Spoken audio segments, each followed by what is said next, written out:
क्या आप बहुत आसानी से थक जाते हैं या आपको बहुत ज़्यादा मूड स्विंग्स हो रहे हैं रिसेंटली या आपको लगता है कि कोई आपको समझ नहीं पा रहा है? अगर आपको ऐसी कोई भी फीलिंग आती है तो it can be a sign of a burnout.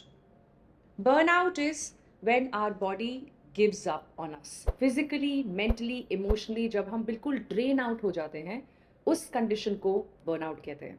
और उस कंडीशन तक पहुंचने से बहुत पहले हमें इस कंडीशन के साइंस इंडिकेशंस मिलना शुरू हो जाते हैं और ये सिम्टम्स समझना बहुत ज़रूरी है।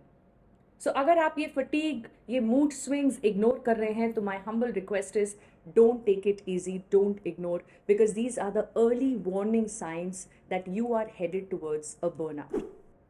सो how do we avoid burnout? Burnout avoid करने का सबसे ज़्यादा पावरफुल और इम्पॉर्टेंट तरीका है to learn how to set boundaries physically, mentally, and emotionally. So, I want to share with you a few tips under all three categories so that you decide which one are you ready to start with. हर एक category के under आपको जो points realistic लग रहे हैं, possible लग रहे हैं, just bring that to life. But make sure कि आप इस वीडियो से एक क्लियर टेक अवे लेके जाएं कि ये चीज़ मुझे अपने में और अपने जीवन में बदलनी है ताकि मैं बर्नआउट तक पहुंचूं ही नहीं। That's what I want for you. And on that note, let me share with you 3 ways to avoid burnout physically. And on that note, let me share with you 3 ways to set boundaries so that you can avoid burnout. Number 1, अगर आपका enclosed office है तो door बंद करके अपना काम कीजिए. Just physically cut off from people around you. Number 2, अगर आपको कॉन्वर्सेशन नेगेटिव लग रही है या लोग आसपास काफ़ी गॉसिप कर रहे हैं और आप उसमें पार्टिसिपेट नहीं करना चाहते तो allow your self to move out. आप वो जगह छोड़ के चले जाइए, politely but surely. Number 3, do not check your emails on weekends. And when you tell your boss that it is your off day, make sure that you are not reachable. हम जब हमेशा अवेलेबल होने की कोशिश करते हैं तब हम अपनी बाउंड्रीज लूज कर देते हैं। दूसरे इंसान को भी नहीं समझ में आता है कि क्या करना चाहिए, क्या नहीं करना चाहिए, क्योंकि आप बोल कुछ और रहे हैं और कर कुछ और रहे हैं। Being consistent is very important when you want to set your boundaries. अगर आपने बोला है कि ये आपकी छुट्टी है या डे ऑफ है तो वो डे ऑफ होना चाहिए। अगर आप तब भी अवेलेबल हैं तो आप हर समय अवेलेबल हैं, और अगर आप हर समय अवेलेबल हैं तो आप ओवर वर्क कर रहे हैं। And when you working more than you need to, you will eventually lead towards a burnout. Now let's come to 3 ways to create boundaries mentally. Here, number 1, take lunch breaks properly. No work during lunch. ये जो हमेशा busy होने की हमारी आदत है, ये एक ट्रेंड बन चुका है। ऐसा लगता है लोगों को कि अगर वो बिजी नहीं दिख रहे तो शायद वो इम्पोर्टेंट नहीं है। लेकिन अगर आप एक सिस्टम में ज़्यादा टाइम तक इम्पोर्टेंट बन के रहना चाहते हैं तो अपने आप को ब्रेक देना बहुत ज़रूरी है। So you need to take that half an hour, 1 hour out of your work and give your self that break, whether it is over lunch और 1 or 2 coffee breaks in the day. Number 2, think about your timelines again before you make a commitment to your boss or your line manager. अगर आपको लगता है कि ये काम deliver करने में 3 दिन लगेंगे तो 2 दिन का कमिटमेंट मत दीजिए।